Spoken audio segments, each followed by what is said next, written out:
Yay! Hey. We are live. Thank you for being here. Summer, how's it going? Good. Oh, we're here with our pop-up chat for the Life, Love, and Money show. We love being here. I know. And I just got back from being out of the country. That was quite an experience. Summer has traveled to so many places, has lived in so many countries, being a military wife. And I don't even know how. I know she's itching to get back to traveling. And it's like I was just telling my dad last night about how things have changed, because even my parents are international travelers, and my goodness, the paperwork and everything that you have to go through, the COVID testing, the QR codes. I mean, you better be on top of your game when you travel, like, outside of the continental United States. Like, it's a lot. It's a lot. So I'm just happy to be here. Thank you for those of you who are joining us, and welcome to our pop-up chat. And Summer, do you have anything to add before we talk about what we're going to talk about today? Yeah, no, I just think it's great being here. I love these pop-up chats where we get to talk about a subject for a short amount of time, and we love for you to be involved, because this is really about a learning. This is really a chat where we bring up a subject because we want to hear from you, but we also want to help, maybe provide some insight about the specific topic. So we're going to get right into this. Let's jump right into this. Okay, Jen?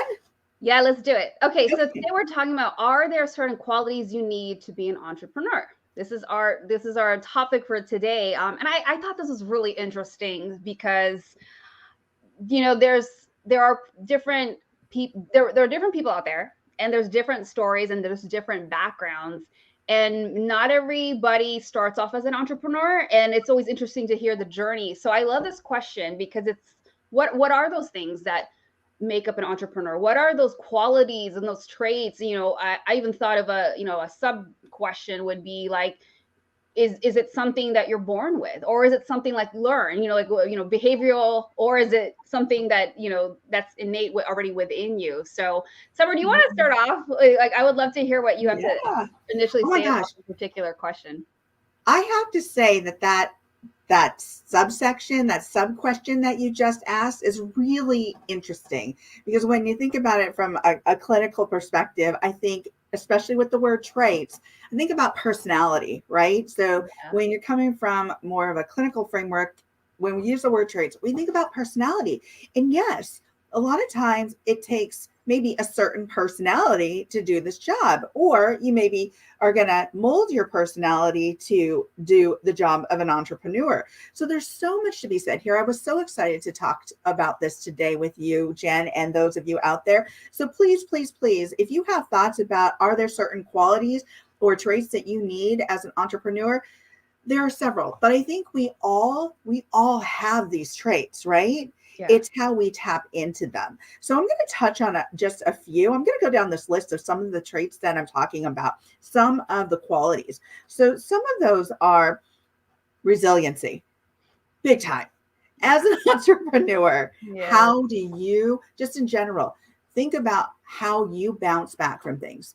If you have something that is impacting your life, how do you bounce back? Because as an entrepreneur, you're going to have that resiliency, have that flexibility, understand that things are always changing, that you're re-strategizing, that you're going to need persistence. So even when you do something and it's maybe difficult or challenging, how do you overcome challenge? How do you overcome resistance? How do you overcome adversity?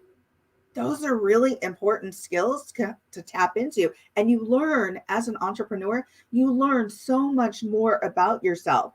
So what is another one is, or potential quality or trait is, what is and again, this is about tapping into yourself. What is the risk you are willing to take?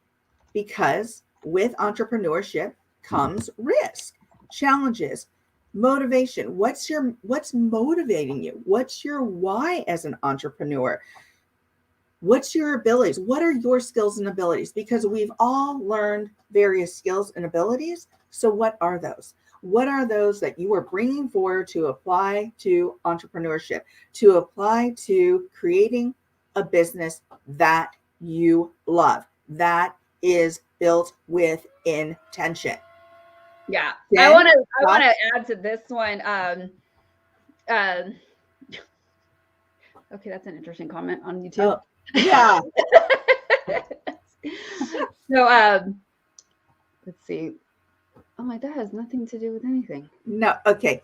Moving on. So, I'm like, huh, is this a question? So, I know. I have no idea what that is. yeah. Yeah. So, one of the things I love about the second trait that you brought up about was risk taking. And it's so interesting when you think about it. Most of us, when we grew up, we kind of go through the same path, unless you were fortunate enough to have an environment where, and I see this happen with people who grew up with entrepreneurial parents, or at least one of the parents was entrepreneur. Like my mom owned a store, or my mom had this business, or my dad had his own plumbing business, or whatever it is, right? And because when you grow up in that environment, you're exposed to a whole different level of mindset, a whole different level of thinking, where the rest of us are going to school. I mean, not that those people aren't going to school, but we go to school and our parents are from a different mindset. So if you guys are familiar with Robert Kiyosaki's book, Rich Dad Poor Dad, and then there was a second one, but it talks about the cash flow quadrant.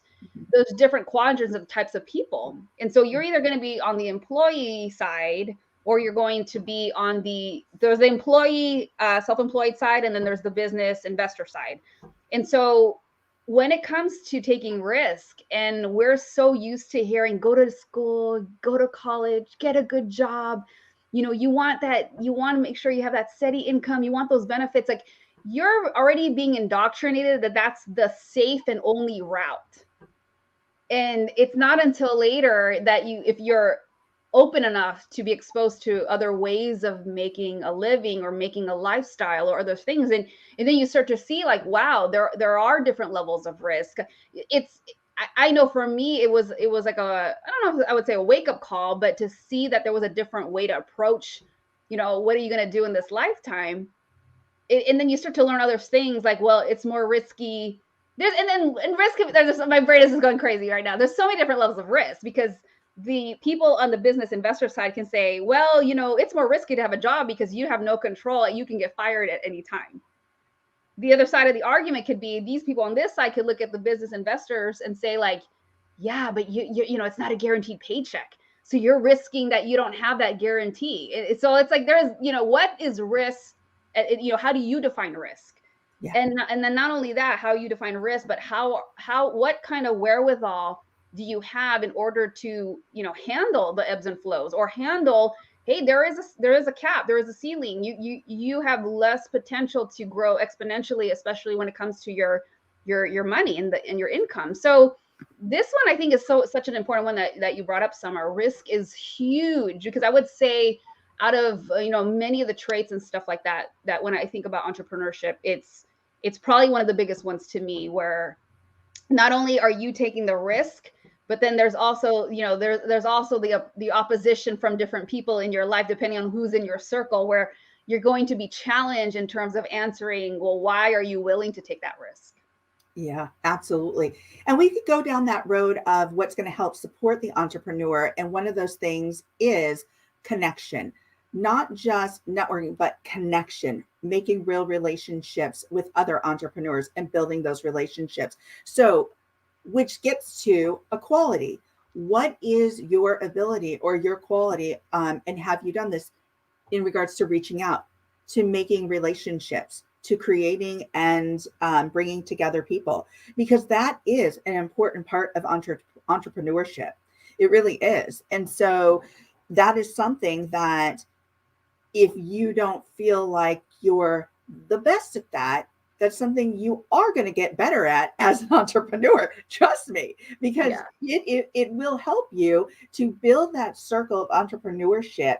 To build those relationships is so important and so fulfilling, right? Because as Yeah. Jen was talking about, you might feel like, wow, okay, there's people who go to jobs, and there's people who build businesses, and there's people who, and that feels a lot different when you're in those different spaces. Mm-hmm. Because as you're building a business, you are in charge of everything you do. That's why Jen and I talk about values all the time, right? Yeah. And because you, whatever you build is based on values. Whatever in your business, you're projecting out into the world who you are by your business, by everything you do. And so be really clear about your values. So, do you know? One of the things I'll ask you now is, do you know what your values are? Do you know what foundation you're building those values from and on, and what those are? And I like that you brought up that quadrant, that kind of that you touched on from that book. What was it again, Jen? It was Rich Dad Poor Dad. Yeah, Rich Dad Poor Poor Dad Dad. Uh-huh. by Robert Kiyosaki. Right. And he develop this quadrant. Well, he's speaking to personality. That's what that quadrant is. And so you'll find many of these books, and this is something we touched on earlier in this conversation. So if you've missed any of this conversation, please go to our YouTube page and watch the replay. But he's talking about personality traits, and he's tapping into that because, and many of these books do, and many of these people, when you're building a business, they want you to understand your personality, because they're trying to help you identify where you're going to be, where your strengths are, right? And what's going to help you, and what's going to help you build this business. And is that the ability to network? Is that self-confidence? Is that resiliency? Is that, self-motivation? Is that adaptability? Is that having a willingness to change, and a willingness to be open about taking in different ideas other than your own? Because sometimes you do need that objectivity as an entrepreneur, because a lot of times you feel like an island out there. So Yeah. that's what's so nice about having that network of entrepreneurs around you, is because you're not an island, and you can take in other people's ideas. And Yeah. that's important. It doesn't mean that you have to like every idea, but it does mean that maybe you should consider different ideas, especially when it comes to potentially something that might not be working in your business, that you'd like to re-strategize. And Jen and I know about that word very well, because we do it all the time. And we know that by working with other people, they do it as well. So re-strategizing is not something to be ashamed of. It's something to be honored and to be looked at as growth, a growth process.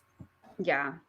I also want to add that, when you talk about growth process, Mhm. definitely I could say, as an entrepreneur, you definitely have to be very aware of you always refining your mindset and learning and looking at things differently. Especially when we go back to that quadrant. For me, I even can think, I wanted to be a doctor, and I, do, whatever. And not that doctors can't build businesses, that's a whole different topic, And they but do. well, they do, yeah. Some do it very successfully, Uh-huh. owning like hospitals and everything. But there were, for me, I remember just thinking, like, I didn't really look into, okay, what if I run my own show? What if I do my own thing? Another trait is, how much autonomy and independence do you want? Some people don't want that, and that's okay. I think you just have to sometimes go through the process. And I've met many people over the years where they thought they wanted to, for example, here's an example. I had a friend who, her and her husband owned a restaurant. She's very entrepreneurial, but they tried it, and she said, never again. I will not own that. She's in the mortgage industry now, but she's like, I tried it. And so sometimes, again, going back to quality number two, where, it comes to taking risk, you sometimes have to put yourself out there and take calculated risk. But there's also going to be that level of, okay, there's a chance it might not work out, but there is a chance that it will. I mean, look at Elon Musk when he was writing the mission statement for SpaceX. There was no way, there was no chance, like, to get into space and put people out there, and it's like, it was unthinkable. But he's a whole different type of person, where he thinks the impossible, and just go for it. I mean, serial entrepreneur. And but there are some people too, where they don't want to take that risk. Or sometimes you try something and you realize that wasn't for you, then that's okay. I think, one of the things that I always think about, especially when I think about there's going to be a time when I'm going to die, and what am I going to think about? What is my life going to flash before me? Am I going to have regret? I don't like the thought of I didn't try it. Oh, I should have, or those regrets when it's too late. And it's sad. It's one of those things that people wish they spent more time with loved ones, or people wish that they had pursued a certain project, or write a book that they wanted to, but they didn't for whatever reason, and they were scared, and now it's too late. And so I think about those things that helps me go through the risk. But then again, my personality is kind of like, I don't know, we'll figure it out. It's like I'm just kind of like that. So it is one of those traits that I think risk taking is definitely one of those traits. But try it, and then see if it is, because there's too many of you out there that I think have these wonderful, amazing ideas, and you don't know where to start, and then it's scary, and that's totally normal. But don't let those things be the reason why you don't do it. Reach Right. out for some help. Reach out to Summer and I. We have a program on that. But I think it's so important that you at least give yourself the opportunity to explore that, versus being, no, I don't think so. Well, I think about it, and then it stops there. Think about, is this going to matter to you in 5 years, 10 years? Is this something that's so important to you that it's been on your mind and you still haven't acted upon it? That's telling you that you have something that's so important to you, that there is something that you need to do about it. At least explore it. At least do that favor for yourself, because I'm telling you that the one of the saddest things I hear from people is that they didn't pursue something. And I've heard this from elderly people. They wish they had done this, or I wish I wanted to do that, especially when I've talked to grandparents and elderly, and they'll share stories, and then I'll ask them, like, well, why didn't they'll share an idea, and then they'll be like, well, I'll say, well, what happened? How come you didn't end up doing it? And there's all kinds of reasons, but the thing that makes me so sad is I can see it and feel it in their energy. There's so much regret. And then they end up telling me at the end of that story, well, you know, it's a little too late for me now. And I'm just like, it's just sad. It is so sad when I hear those stories. So risk is not always a bad thing. It could be a driving motivator. It's always in your perspective of how you look at things. Yeah, absolutely. Good points. All good points, Jen. And I think, just tapping back into that, know your tolerance, your risk tolerance. Understand what that is, because there are some risks in building a business. There are financial risks, there are emotional risks, there's physical risks, there's lots of different risks, but we take risks every day. I was looking back on my childhood and I thought, when did I actually become an entrepreneur? And I have to tell you a funny story. I don't think I told you this one, Jen. So my grandparents, they used to, and by the way, my maternal grandparents, they were entrepreneurs. I mean, major entrepreneurs. So, and my dad was as well, but he was a risky entrepreneur. So I saw a lot of loss. I saw a lot of risks taken. It was a scary entrepreneurship type of journey that he had, because he took risks that were like way big risks, right? And it's like, woo, that was scary. So that could have really shied me from taking those risks, taking the risk as an entrepreneur. But my journey actually as an entrepreneur started, my paternal grandparents had a beautiful plum tree in their backyard. And I remember, we picked the plums during the summer and they were so good. They were so juicy and they were delicious. Best plums I've ever had, ever. And by the way, my dad was a produce broker, so I've had a lot of fruits and vegetables, but these were the best plums ever. So I would pick the plums, put them in a bucket, and you know what I did, Jen? You sold them? I went door to door. How old are you? I was probably like 8, How 7, cute. 8. And I was going door to door selling these plums, and these people are probably like, oh my God, what's this kid doing at my door, right? But I had a goal. My end goal was to get down to that liquor store at the end of the road where we'd walk to, and they had these lick'em sticks type of things, right? Like these Jolly Ranchers, but sticks. And I was remember those? So I was going down there and I was going to get my lemonade Jolly Rancher stick and that was my goal. And I was going to sell some of these plums. And I did sell those plums. And you know what? They benefited because one, plums are good for you. Two, they're the best plums ever. You And I remember what you benefited. sold it for? I remember selling them for like, I think it was like 3 or 4 for a quarter or something like that. Uh-huh. I mean, dirt cheap, right? But Yeah. they were so good. And my cousins and my brother were like, "What are you doing?" I'm like, "I'm selling these plums." Right. And you didn't even have to give a cut to your grandparents. I didn't. But my grandparents were like, "What are you doing?" I'm like, "I'm You gonna took sell." wholesale to a whole nother level. Didn't even pay taxes or wholesale license. So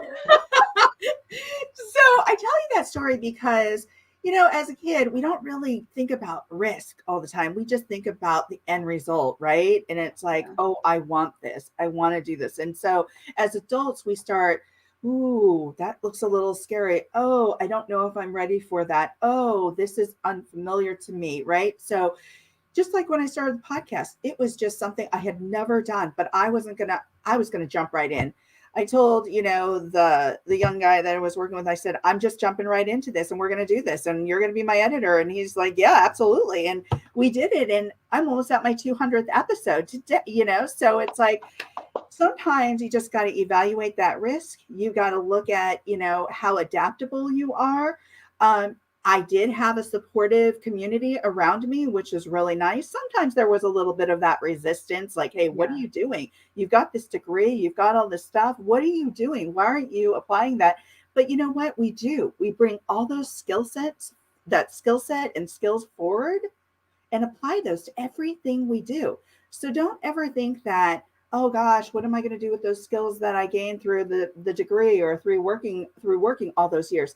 You're bringing them forward. You're applying those skills in everything that you do. So what I would like is for those of you out there watching, those of you that watch this replay, think about things like your adaptability, your decisiveness. Think about your persistence. Think about your level of comfort in regards to your risk tolerance, your persistency, your resiliency. These are things you want to think about because we all have this scope of traits and characteristics. We all have them. It's just, what are you willing to take? What level of risk are you willing to take? And how are you going to apply these skills? So I think we all have them. So the question is, are there certain qualities you need to have as an entrepreneur? And I do think that there needs to be a level of focus. There needs to be a level of management, personal management, a level of structure. So there does have to be some of that in place, or you can learn to put that in place. Yeah, and I like that last part you said, especially like learn to put that in place because Mhm. again, like we've been talking about this in the earlier in the beginning, especially if you're just joining us now, there are some of us who grew up like Summer. She had a very entrepreneurial family, and so she saw those different things, and I didn't. So I learned much later. It wasn't even until after college when I got out, and then I thought like, well, screw this. Like I want to do my own thing. It's just I didn't know that that was a route. I didn't know what I could do. And so I think one of those traits is also being open-minded to learning and not being afraid to learn things and not being afraid. Again, this kind of goes with risk, but not being afraid to challenge your current paradigms, because there are going to be those things that, well, I grew up this way and this is how you learn that it was supposed to be this way. And there are going to be things that you learn that will challenge that will make you question, okay, have I been learning it wrong this whole time? Okay, how can I shift to a different way of doing things? And I love that Summer said you're going to take those things, like never look at, and I'm even guilty of this, never look at things or even degrees or things that you did getting to where you are today, and you may not be using it in the same capacity, but you'll be surprised, like all those things you have learned, they will somehow serve you well in the whatever it is that you end up going into. I mean, I have a biology background. I'm not a doctor, but there's certain skills that I bring into, like, in different ways. And it's there's if you can look at things not being a waste, that will also serve you well, because there's always going to be things that you apply, skill sets and all these different traits that will serve you wherever it is that you're going to end up pursuing. But it's just this interesting thing. I think back to like the first book I read, the first self-development, like, self-improvement book that I ever read was The Magic of Thinking Big. And it just opened my eyes, and then that was it. I don't read a lot of fiction. It's once in a blue moon, but I love self-development books and those type of business books, those types of things, especially when it has to do with mindset. And so being open-minded to learning to how to think a different way, I think is a huge trait, because I'm telling you, if you're going to be closed-minded, it's going to be very difficult. Yeah, Very absolutely. difficult if you're not going to be open-minded. And also learning how to, here's another trait. I think this one's huge, because for me, especially in the beginning of my journey, you are going to face some adversity, and you're going to have to learn how to develop a thick skin. That is just that is it. You really do. You're not, everyone's going to be nice. I know sometimes we want to think that we live in this kumbaya world, but you're going to have people, even people that you thought loved you, and they probably do, but they don't understand the journey that you're on.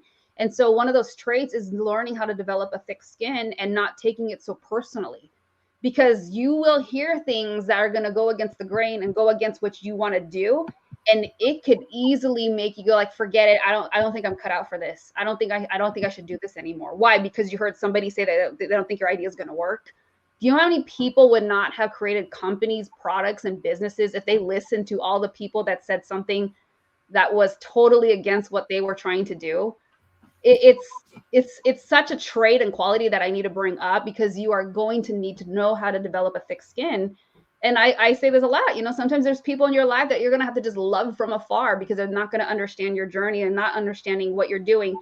And this goes back to what Summer said earlier. This is why it's so important to develop those relationships and that circle of other people that understand this world that you're trying to live in, because it's almost, I don't remember what the stat is. It's like, I don't know, 97.3%. But it's not the majority that's going to be in that space. And so if your environment or the people in your circle do not come from that world where they're building their ideas and creating businesses and whatnot, and trying to take off in this entrepreneurial journey, it's going to be very difficult. And you need those people in your life to keep helping you push forward and helping you, remind you like, no, there's resources. No, there are people that you can talk to understand, like, well, how did they overcome this, or what did they do to keep going? And that was something I remember in the beginning for me. Like, it took freaking 6 months till I did my first insurance sale. It was so pathetic. Like, it's like, No, but here you did it, right? You took those first steps. yeah,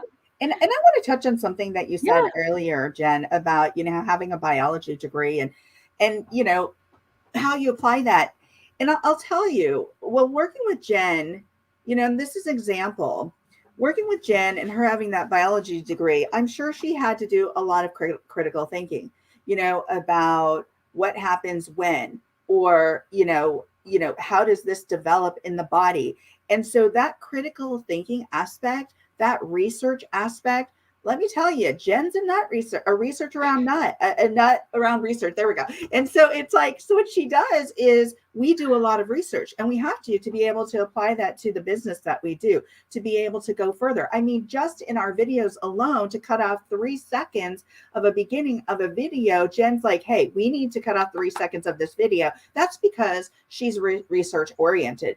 These are the skills that she honed and learned by taking those courses, by being a biology major, by also being somebody who's interested in finance, somebody who's looking and doing the research and reading these books. And so go out, just explore, discover, read, figure out. I don't necessarily read all these books that Jen does, but what I do read is I read biographies. And I like biographies because they show me step by step, kind of, if you look between the lines, how somebody achieved their goals, how somebody applied their passion, how somebody was focused on A, B, or C to get to their vision for themselves. And that's inspiring for me. And when I read those types of books, I'm like, I can do that too.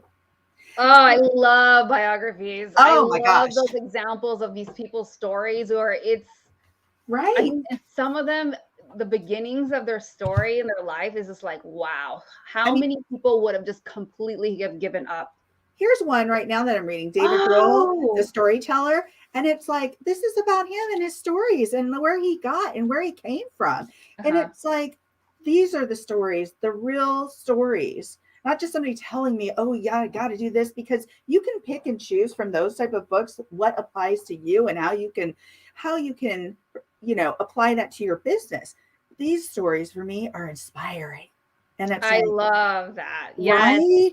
I love, especially, I will say I love stories of, famous, successful people, celebrities, because sometimes I love this quote I learned from a friend years ago. You see the glory, but you don't know the story. You And we're so don't. quick to see, like, oh, wow, they have all this money and well, look how successful they are. And then you find out they grew up dirt poor, had no food, single parent home. I mean, every kind of, like, didn't have shoes, all kinds of different things, grew up Yeah. in a third world country, whatever. Yeah. And yet these people found a way past the adversity through it all. Every story is just different, but it just amazes me how these are biographies. Like, I love that you said that, Summer. It's very inspiring, but it also can give you motivation and hope that, hey, these people were regular people. Yeah. Like, And let me give you a couple examples here, Jen. So, like, and those of you that are listening, hey Tony, just want to do a shout out. Hey, thanks for joining us today. But there are people like Loretta Lynn. She came from, the mountains, dirt poor, and yet she became this legendary singer. And she mm, had her husband helping her and supporting her, but she had other people around her going, what are you doing? And so, and she was a woman in the industry and having to break into that industry. And so to watch this evolution, her evolution of how she made it is incredible. Another person is like Desi Arnaz and what oh, he had to face and confront during his development and breaking into the entertainment world. And look at what they developed, both Lucy and Desi Arnaz. Some incredible things, there's a movie especially. on them. Yes, there's multiple. And Yeah. yet we don't even know. If you go back and look at his history and what he's developed, you'd be amazed at where his fingers went into in regards to all of the production, all of the companies he built, and all of that great stuff. And then Mm-hmm. there's somebody like Esther Williams, who, she came from a modest background and then she was an incredible diver, and what that brought into her life in regards to making movies based all around her ability to swim. Oh my gosh, synchronized swimming it is fascinating. I mean, I Right. don't know how to do it. I'm a Yeah. decent swimmer, and I'm just like, I can barely tread water, and I'm like, how are they doing like all this, and their leg is going like this, and I'm like, it's Yeah. And she was a wow, candidate for the Olympics. it's And so amazing. this Yeah. stuff is just amazing to me. And so when I read this, I look at the evolution, the journey, and remember, as Jen said, when somebody says, "Oh," they look back and they think, "Gosh, I'm an older person. I can't really do that." I've known people in their late 80s, 90s who are getting their PhD. I've known people who continue to pursue their dreams. So I talked about this in a video today. It's called Your 2.0, Your 3.0, whatever it is. Don't be afraid. And I think as an adult, we become conditioned over the years, right? About you need to be in this traditional job or you need to do Mhm. A, B, and C. Do you know that in general, people stay at a job 3 to 5 years, and in a lifetime, they now switch jobs 12 times?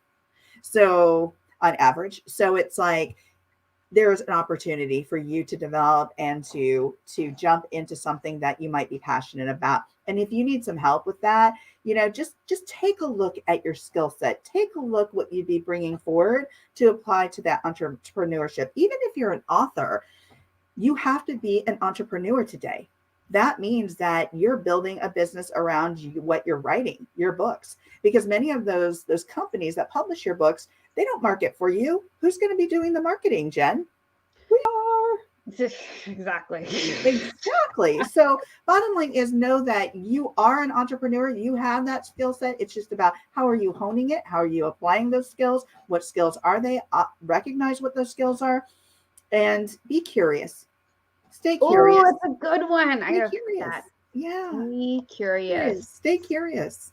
So, and if you need help with those first steps, we're here to help. You know, that's what Jen and I do. We are success coaches. She's also a money coach. I'm a success coach.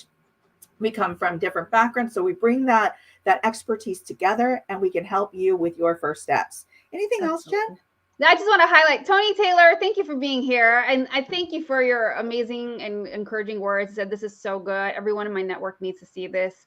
And absolutely, let's connect so we can be on your show. We'd love to be there. Yeah, So, but yeah, I love this question. I think it's so great and inspiring because I know there's a lot of you out there that you may be thinking about it, but then you're like, well, I don't know, can I do it? It's like, yes, and you might discover that it's not for you, and that's okay, but at least you'll know the answer. And so I think we have to remember too, and we were talking about this in the beginning, that there are many things that you can learn. I didn't grow up in this world. I got very interested, and then I found a path of what do I need to do and how do I immerse myself into learning all these different things that I didn't grow up with. And then it becomes an amazing fun journey. And then, like Summer said, to wrap this up, you have to have those relationships and those connections in your circle that you're in. And some of you may have to build that circle from ground zero, and that's okay. But there are steps that you can take to see if this is the path and journey that you're meant to be on. absolutely. And I want to just piggyback on what you said just now, that circle. And part of our circle, one of the people that's part of our circle is Tony Taylor. And so, which is awesome. So thank you, Tony, for being here. Thank you for reaching out. If you haven't followed Tony Taylor Inspires, please go follow him. He is incredible. All right. I think that we're going to wrap it up now. And again, if you want to find out more about Jen and I, please go to the lifeloveandmoney.com website, and you can find out more about us, what we do, the services we offer, as well as go to our media page and check out some of the articles that we've written around the globe that might help you in relation to life, love, money, and emerging entrepreneurship. All right, everybody, take care. Bye. Thanks, Jen. Thank you. Take care.